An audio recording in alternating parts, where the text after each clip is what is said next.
चिया छिटो खानु न, काम पो गर्नुपर्छ फेरि। तातो सुरुप सुरुप गरेर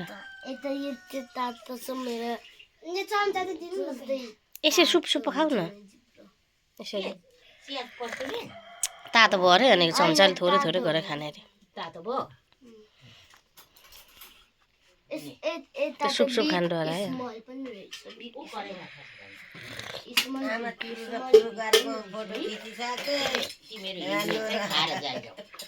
हिँड्ने जति चाहिँ खाएर ल गोल्टेलाई दे